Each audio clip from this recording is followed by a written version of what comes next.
আসসালামু আলাইকুম। সকাল সকাল মাছ মারার উদ্দেশ্যে পুকুরের দিকে চলে আসলাম। মাশাআল্লাহ আমরা মাছও পেয়েছি। আমি মাছ মারছিলাম, আবার আমার ভাইয়ের ছেলেটা বালতি নিয়ে আসছে আগায় মাছগুলো নেওয়ার জন্য। এরপর আমরা চলে গেলাম ধান সিদ্ধ করতে। আজকে যেহেতু আকাশের অবস্থাটা একটু ভালো, রোদ আছে, এই জন্য আমরা ধানগুলো সিদ্ধ করে ছাদে নেড়ে দিলাম। এরপরে আমরা ওইখান থেকে চলে গেলাম, আমরা যে কলার চারা রোপণ করব, কলার বোগ যেটা বলে। এখানে আমরা অনেকগুলোই বুক মারছি, আমি আর আমার জামাই, আমার ছোটো ভাইও ছিল। এই বুকগুলো মেরে আমরা আজকে রোপণ করব।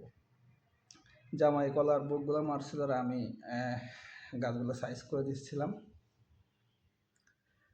এখান থেকে কলার গাছ কিছু কিছু রোপণ করছি, আর বাকিগুলো রোপণ করতে পারি নাই। কারণটা আমি দেখাচ্ছি আপনাদের। আর আজকে মূলত যে কলার বুকগুলো আমরা মারছি, এখানে যে পাতাগুলো আছে, পাতাগুলো আজকে আমাদের গরুর খাবার হয়ে যাবে, যেহেতু আজকে ঘাসের প্রয়োজন নাই।